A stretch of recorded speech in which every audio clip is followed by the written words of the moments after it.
सोनाली सिंह। इस वक्त बड़ी खबर भोपाल से सामने आ रही है। आतंकी संगठन HUT के प्रमुख सलीम से जुड़ी बड़ी खबर, बड़ी जानकारी आप तक पहुंचा रहे हैं। ब्रेन वॉश कर धर्मांतरण कराने का काम करता था सलीम, भाषणों के जरिए करता था लोगों का ब्रेन वॉश। ये भी जानकारी निकलकर सामने आ रही है। कट्टर इस्लाम के भाषण के जरिए लोगों का ब्रेन वॉश इसकी ओर से किया जा रहा था। मोहम्मद सलीम ने YouTube पर डाले थे कई वीडियोस, ये भी पुख्ता जानकारी आप तक पहुंचा रहे हैं। हिंदू से मुसलमान बनाने वाले संगठन से सलीम जुड़ा हुआ था। धर्म परिवर्तन कर सौरभ से मोहम्मद सलीम बना था। बड़ी जानकारी, बड़ी खबर, इस पूरे मामले को लेकर एक बड़ा खुलासा हुआ है। तो ये बड़ी जानकारी आप तक पहुंचा रहे हैं। आतंकी संगठन HUT के प्रमुख सलीम से जुड़ी बड़ी जानकारी आप तक पहुंचा रहे हैं। और चलिए, हमारे सहयोगी जितेंद्र इस वक्त जुड़े हुए हैं फोन लाइन पर। जितेंद्र, क्या कुछ अपडेट पूरे मामले को लेकर? कई बड़े खुलासे सामने आए हैं कि धर्मांतरण का काम करता था, भाषणों के जरिए लोगों का ब्रेन वॉश किया जाता था। आपके पास क्या कुछ जानकारी? देखिए, सौरभ से सलीम बना मध्य प्रदेश की राजधानी भोपाल के पास ही बैरसिया का ये युवक था, जिसका एक वीडियो सामने निकल रहा है यूट्यूब पर, जिसमें साफ तौर पर देखा जा रहा है कि किस प्रकार से वो अपनी एक स्टोरी बता रहा है। और इस स्टोरी का नाम भी चेंजिंग स्टोरी है कि जब वो मुसलमान बना, हिंदू से मुसलमान बना, तो उसमें कितने चेंजेस आए, कितने बदलाव आए।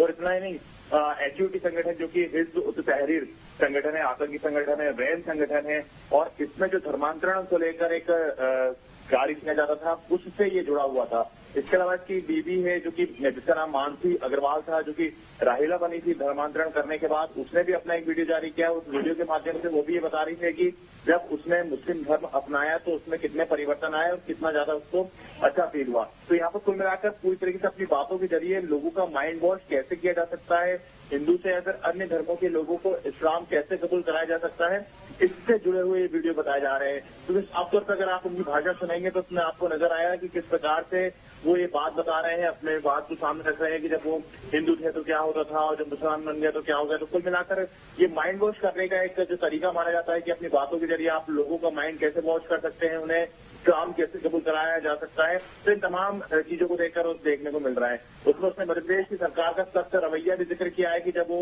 हिंदू से मुसलमान बना था तो मध्य प्रदेश की सरकार में चूंकि नियम काफी ज्यादा टफ है, तो ऐसे में उसका प्रमाण पत्र नहीं बन पा रहा था। उसने महाराष्ट्र का सहारा लिया था, 2010 का उसने बताया कि उसने महाराष्ट्र का सहारा लिया था जब उसका प्रमाण पत्र बना। तो कुल मिलाकर कहा जा सकता है कि मध्य प्रदेश। बिल्कुल, चलिए जितेंद्र, आप हमारे साथ बने रहिए। एक बार मोहम्मद सलीम अपने भाषण में क्या कुछ कहता था, वो जरा दर्शकों को सुनाते हैं।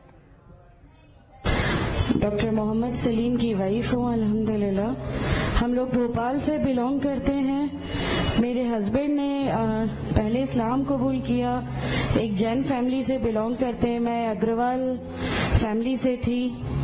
मेरा पुराना नाम मानसी अग्रवाल था। और मेरे हस्बैंड ने जब इस्लाम कबूल किया तो मेरे लिए मेरी लाइफ का बहुत एक शॉकिंग इंसिडेंट था। मैंने फर्स्ट टाइम किसी को पहली बार देखे, मैंने किसी को नमाज पढ़ते हुए देखा। तो मेरे दिमाग में, मैं अग्रवाल फैमिली से थी, तो मेरे दिमाग में था कि नहीं, हमारे जो भगवान है वो 3-4 हाथ वाले हैं, इनका क्या एक ही गॉड है जिसको जाके आपको पूजना है। तो नहीं, मैं इनसे तो कुछ नहीं मांगूंगी, 3-4 हाथ वाले भगवान ही होते हैं, ये नहीं कुछ वो ऐसा रखते। तो वहां से एक थोड़ा सा डिस्ट्रैक्शन मेरे को गॉड कॉन्सेप्ट का आया। और ईश्वर है जो इस दुनिया को चला रहा है, ये हमेशा मेरे जहन में रहता था। तो मुझे मेरे फादर इन लॉ कहीं ना कहीं उस प्लेटफॉर्म पे आके गलत लगने लगे कि नहीं, ये जो कह रहे हैं वो सही है और इनकी जो डिबेट है उसका एंड जो है वो ये सही है। फिर धीरे धीरे करके मुझे इनकी चीजों पे यकीन आने लगा, अल्हम्दुलिल्लाह। 2010 में मैंने इस्लाम कबूल किया। 2009 में मेरी शादी हुई थी। 2009 तक मैं अपनी जिंदगी गुजार रहा था जिस तरह से एक आम जाहिल या जिस तरह से गुजारते हैं। 2010 में इस्लाम कबूल करने के बाद अल्हम्दुलिल्लाह 2012 में मेरी वाइफ, मेरी अहलिया ने इस्लाम कबूल किया। विश्व हिंदू परिषद, RSS, सबके फोन आते थे, कोई लोग मुझे धमकाने आते थे। चूंकि मैं बिलोंग करता हूं, बताना भूल गया, मैं बिलोंग करता हूं जैन मजहब से, जैन दिगंबर, जहां के मुनि बरहना घूमते हैं, उस मजहब से बिलोंग करता था। वो मुनि, उनसे डिबेट होती थी, डिस्कशंस होते थे, बहुत सारी चीजें होती थी। बट मेरी अम्मी बार बार नए नए मुनियों के पास लेके जाती थी और ये हर बार कहती थी कि इनको नहीं आता। बिल्कुल। चलिए जितेंद्र, इस भाषण को दर्शकों ने सुना, किस तरीके से जो ये मोहम्मद सलीम बनाए हिंदू से मुसलमान, इसने किस तरीके से बताया कि कैसे 2009 में उसकी शादी हुई, 2010 में उसने इस्लाम कबूल किया। जरा ये जानकारी दीजिए कि क्या आपके पास कोई डेटा है जिसके तहत ये पता चल सके कि कितने लोग इस भाषण से प्रभावित हुए थे और कितने लोगों का ये धर्मांतरण कराने में सफल हुआ था?